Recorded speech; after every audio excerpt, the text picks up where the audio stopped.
नमस्कार दोस्तों, स्वागत है आपका बालाजी एस हिंदी क्लास में। तो इस क्लास में दोस्तों जीव विज्ञान के क्वेश्चंस लेके आया हूं, जो कि रुधिर परिसंचरण तंत्र। और अगला टॉपिक आपका मिलेगा दोस्तों, जो कि पाचन उत्सर्जन और प्रकाश संश्लेषण से जो आपका क्वेश्चंस मिलेंगे। ये इससे क्वेश्चंस देखिए आप कितने, अगर क्वेश्चंस आते हैं तो कितने क्वेश्चन आप सही कर सकते हैं। और ये क्वेश्चंस विभिन्न एग्जामों में आए हुए हैं, तो चलिए आप लोग गेस करिए कितने उत्तर इसमें सही कर सकते हैं। और ये बहुत अच्छा टॉपिक है, इससे क्वेश्चंस यूपीएससी हमेशा बनाता है। तो चलिए प्रारंभ करते हैं। आज का पहला क्वेश्चन है, रक्त में स्वायत्त रक्त कोशिकाओं की संख्या कितनी होती है दोस्तों। तो यहाँ बात की जा रही है स्वायत्त रक्त कोशिकाओं की संख्या की। तो ऑप्शन क्या दोस्तों हो जाएगा, तो ऑप्शन दोस्तों हो जाएगा आपका 4.5 से 10। यानी मानव शरीर में स्वायत्त रक्त कोशिकाओं की सामान्य संख्या 4.5 हजार से 11,000 प्रति घन मिलीमीटर रक्त होती है। तो इसका ऑप्शन नंबर दोस्तों बी सही हो जाएगा। चलिए अगला क्वेश्चन, एक वयस्क व्यक्ति में लाल रक्त कोशिकाओं की संख्या कितनी होती है, बताइए। 2.5, 4.5, 6.5, 9.5 या फिर 4.6 या 6.2 या 9.6 या 12.2, बताइए। तो आपका ऑप्शन नंबर दोस्तों क्या सही हो जाएगा, क्योंकि लाल रक्त कोशिकाओं की संख्या जो होती है वो 4.6 से 6.1 मिलियन प्रति घन मिलीमीटर रक्त होती है, जबकि स्वायत्त रक्त कोशिकाओं की संख्या लगभग 4.5 हजार से 11,000 प्रति घन मिलीमीटर रक्त होती है। तो इसका ऑप्शन नंबर दोस्तों क्या सही हो जाएगा, ऑप्शन नंबर आपका दोस्तों सी सही हो जाएगा। चलिए अगला है, मनुष्य में लाल रुधिराणु का जीवन काल होता है, कितना होता है। 80 दिन, 90 दिन, 120 दिन या 140 दिन, बताइए। तो इसका जो जीवन काल होता है वो 120 दिन होता है। ऑप्शन नंबर सी दोस्तों सही हो जाएगा, क्योंकि लाल रक्त कणिकाएं श्वसन अंगों से ऑक्सीजन लेकर सारे शरीर में पहुंचाने का कार्य करती हैं। तो इसका जो जीवन काल होता है 120 दिन होता है। अगला, वह रक्त जो रक्त में नहीं पाया जाता है, वह तत्व जो रक्त में नहीं पाया जाता है वो कौन सा है, लौह, तांबा, क्रोमियम, मैग्नीशियम, बताइए दोस्तों। तो प्यारे दोस्तों, जो रक्त में लौह भी पाया जाता है, तांबा भी पाया जाता है, क्रोमियम भी होता है और मैग्नीशियम, तो ये सारे तत्व रक्त में पाए जाते हैं। तो कोई भी इसमें ऑप्शन गलत नहीं है। चलिए अगला है, रक्त निम्न में के माध्यम से गुर्दे में प्रवेश करता है, किसके माध्यम से रक्त गुर्दे में प्रवेश करता है, बाह्य श्रोणि फलक धमनी या कक्षा धमनी या वक्र धमनी या अंतः प्रकोष्ठिका धमनी, बताइए। तो जो गुर्दे में प्रवेश करता है वो वक्र धमनी के माध्यम से गुर्दे में रक्त प्रवेश करता है, जो कि ऑप्शन नंबर बी दोस्तों सही हो जाएगा। क्योंकि धमनियां ऐसी रक्त वाहिकाएं हैं जो शरीर के विभिन्न भागों को ऑक्सीजन युक्त रक्त को पहुंचाती हैं, और वक्र धमनी वक्र को ऑक्सीजन युक्त रक्त पहुंचाने का कार्य करती हैं। तो ऑप्शन नंबर बी दोस्तों सही हो जाएगा। किडनी अर्थात गुर्दे में रक्त निम्नलिखित में से किस माध्यम से प्रवेश करता है, वही क्वेश्चन जो आप अभी पढ़ चुके हैं। तो इसका उत्तर क्या दोस्तों हो जाएगा, ऑप्शन नंबर ए। रक्त स्कंदन विकार किसकी कमी के कारण होता है, कैल्सिफेरॉल, फिलोक्विनोन या पायरिडॉक्सिन या टोकोफेरॉल, बताइए।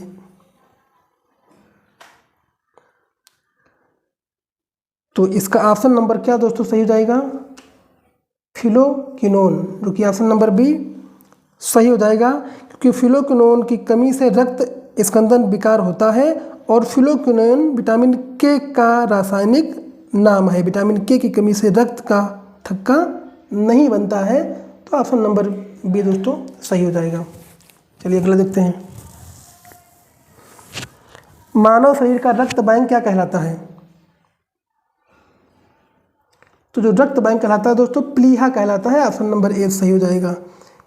प्लीहा एक आमाशय था डायफ्राम के बीच में तथा यकृत के बाईं ओर स्थित गहरे लाल रंग की सकरी एवं चपटी सी लसिका ग्रंथि होती है और वयस्क मानव में यह रक्त बैंक का कार्य करती है। कौन? प्लीहा। तो ऑप्शन नंबर दोस्तों ए सही हो जाएगा। मानव प्लीहा को नियंत्रित करता है रक्त का आयतन। ऑप्शन नंबर ए दोस्तों सही हो जाएगा, क्योंकि प्लीहा रक्त में पुरानी और टूटी हुई कोशिकाओं को नष्ट कर रक्त के आयतन या मात्रा को नियंत्रित करता है। तो ऑप्शन नंबर ए दोस्तों सही हो जाएगा। रक्त समूह ओ कहलाता है, बताइए। सर्वदाता, सार्वजनिक ग्रहणकर्ता या दोनों, इसमें से कोई नहीं। तो ओ जो समूह होता है सर्वदाता समूह बोलते हैं इसको। ऑप्शन नंबर ए दोस्तों सही हो जाएगा। और ओ एक सर्वदाता है और जो समूह ए बी ओ को रक्त प्रदान करता है, और रक्त समूह ए बी सर्वदाता यानी ग्राही होता है, जो सभी प्रकार के रक्त समूहों से रक्त ले सकता है। तो ऑप्शन नंबर ए दोस्तों सही हो जाएगा। मानव रक्त के किस रक्त समूह को सर्वजन दानी कहा जाता है? तो ऑप्शन नंबर दोस्तों क्या हो जाएगा? ओ को सर्वदानी कहते हैं। ऑप्शन नंबर सी सही हो जाएगा।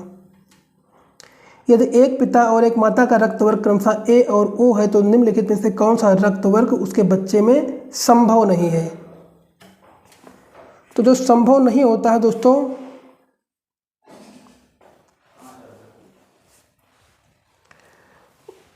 अगर ए और ओ है तो बी और ए बी नहीं हो सकता है, यही।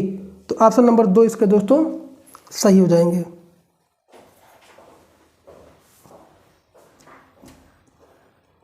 अगला है, यदि माता पिता में रक्त समूह ए हो तो बच्चों में संभावित रक्त समूह क्या होगा? रक्त समूह में क्वेश्चन हमेशा दोस्तों बने हैं और आगे भी बनने की संभावना है। तो इसका ऑप्शन नंबर क्या दोस्तों हो जाएगा? ऑप्शन नंबर दोस्तों क्या हो जाएगा? इसका ऑप्शन नंबर दोस्तों ए वो हो जाएगा। देखिए, रक्त वर्ग अगर आपका O प्लस O है तो आपका संभव बिल्कुल नहीं है, O तो हो ही नहीं सकता है। अगला, अगर A और आपका O हो तो A और O भी नहीं हो सकता है। और अगला, अगर आपका जो दोस्तों A और A हो तो A और O भी नहीं होगा। और अगला आपका अगर O और B हो दोस्तों, O और B हो तो O भी क्या है? ये संभव है, ये जो मैं बता रहा हूँ आपको। तो ये जो है O और O है तो O हो सकता है, A और O हो तो AO हो सकता है, AA हो तो AO हो सकता है, और OB हो तो OB हो सकता है दोस्तों। और अगर आपका रक्त समूह B गुणे B है तो भी B और O हो सकता है। और अगर आपका AB हो तो आपका कौन कौन सा हो सकता है? OB हो सकता है, AB हो सकता है, B हो सकता है और AB भी हो सकता है। अगला, अगर आपका A गुणे AB हो तो आपका क्या हो सकता है? तो A भी हो सकता है और B भी हो सकता है और AB भी हो सकता है। और एक और बनता है आपका, अगर B और AB हो तो आपका दोस्तों A हो सकता है, B हो सकता है और AB हो सकता है। और एक और आपका होता है A और B गुणे A और B हो तो आपका दोस्तों आपका A और B और AB भी हो सकता है। ठीक है, ये इतने हो सकते हैं दोस्तों, ये इतने दोस्तों हो सकते हैं। तो इसका उत्तर दोस्तों क्या हो जाएगा आपका? तो इसका उत्तर आपका दोस्तों क्या हो जाएगा? ए ओ। चलिए अगला देखते हैं। मानव रक्त में प्लाज्मा की लगभग कितनी मात्रा होती है? तो 55 से 60%। ऑप्शन नंबर बी सही हो जाएगा।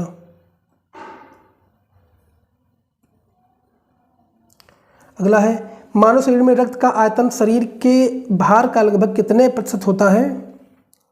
तो ये जो होता है कितने प्रतिशत?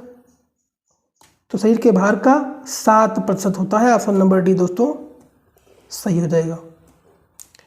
अगला है, एक औसतन एक मानव शरीर में रक्त का भार शरीर की तुलना में लगभग कितना होता है? तो ये दोस्तों आपका 7 से 8% होता है। ऑप्शन नंबर ए दोस्तों सही हो जाएगा। रक्त है एक क्या? रक्त एक क्षारीय है, रक्त क्षारीय होता है।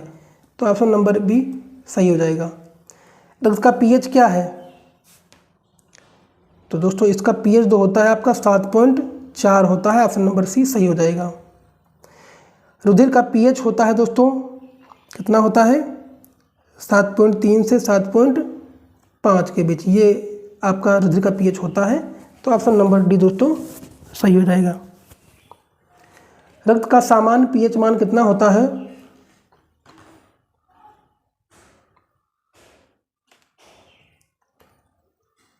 सात 7.4। ऑप्शन नंबर सी सही हो जाएगा। रक्तचाप किस पर निर्भर करता है?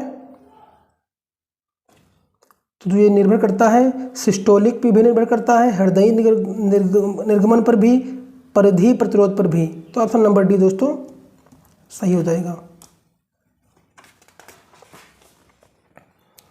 अगला, निम्नलिखित में से किसकी सहायता से रक्त द्वारा ऑक्सीजन ले जाई जाती है? तो रक्त द्वारा ऑक्सीजन ले जाई जाती है दोस्तों किसके द्वारा है? ये आपका लोहित कोशिकाओं के द्वारा। ऑप्शन नंबर ए दोस्तों सही हो जाएगा। क्योंकि लाल रुधिर जो है लोहित कोशिकाएं हैं और रुधिर में पाई जाती हैं, और रुधिर का लगभग 40 से 45% भाग बनाते हैं, और इसमें हीमोग्लोबिन नामक प्रोटीन मिलता है जो ऑक्सीजन का परिवहन करता है। लाल रक्त लाल दिखाई देने का कारण क्या है? हीमोग्लोबिन, प्लाज्मा, कतिपय स्रावों का होना या लोहिताणु? बताइए। तो लाल रक्त दोस्तों हीमोग्लोबिन की होता है, इसलिए लाल रक्त दिखाई देता है। ऑप्शन नंबर ए दोस्तों सही हो जाएगा। अब देखिए पाचन से क्वेश्चन देख लेते हैं कुछ। बताइए, टाइलिन एंजाइम का संबंध किससे है? तो आंतरी रस से, जठर रस से या लार से? तो आपका लार से होता है। ऑप्शन नंबर सी दोस्तों सही हो जाएगा। अति सूक्ष्म निस्यंदन और पुनः अवशोषण प्रक्रिया किस दौरान होती है?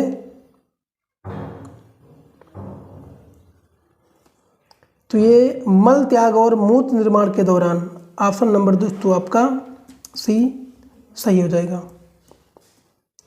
मूत्र का असामान्य घटक है क्या है? एल्ब्यूमिन। क्या है? एल्ब्यूमिन। ऑप्शन नंबर सी दोस्तों सही हो जाएगा। मनुष्य में यूरिया किसमें बनता है? यकृत, प्लीहा, वक्र और मूत्रवाहिनी में। तो किसमें बनता है दोस्तों? तो ये दोस्तों बनता है आपका यकृत में, यकृत में बनता है। ऑप्शन नंबर ए दोस्तों सही हो जाएगा। प्रत्येक गुर्दे में बड़ी संख्या में निस्यंदन इकाई पाई जाती हैं जिन्हें क्या बोलते हैं दोस्तों? जिन्हें दोस्तों नेफ्रॉन बोलते हैं। ऑप्शन नंबर बी दोस्तों सही हो जाएगा। हमारे पेट में स्थित पाचक रस में मुख्य रूप से होता है क्या होता है?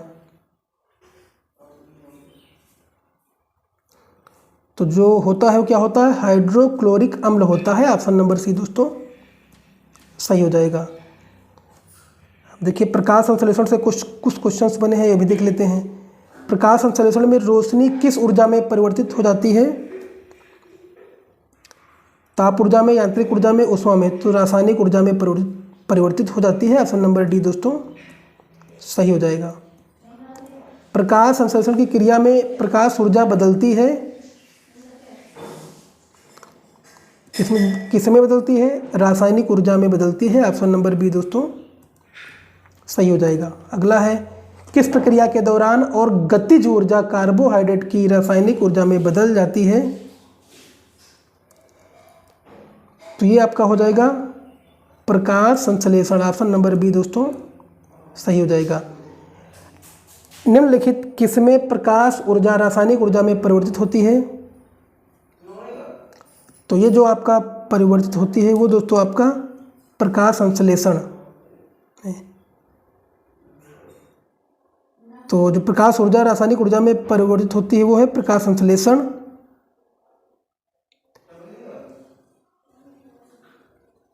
ऑप्शन नंबर सी दोस्तों सही हो जाएगा।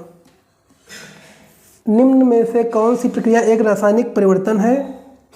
पौधों में प्रकाश संश्लेषण, मोम का पिघलना, पानी का संघनन और पौधों में वाष्पोत्सर्जन। तो ऑप्शन नंबर दोस्तों सही हो जाएगा पानी का संघनन। क्लोरोफिल जलाया जाए तो कौन सा तत्व शेष बचेगा? तो जो आपका शेष क्या बचता है? Mg बचता है। तो ऑप्शन नंबर दोस्तों डी सही हो जाएगा। तो दोस्तों वीडियो अच्छा लगा हो तो लाइक करिए, कमेंट करिए, चैनल को सब्सक्राइब कर लीजिए। इसके अलावा बहुत सारे प्रैक्टिस दे चुका हूँ, अगर आप लोग ना देखे हो तो प्लेलिस्ट में जाकर के देख सकते हैं। धन्यवाद।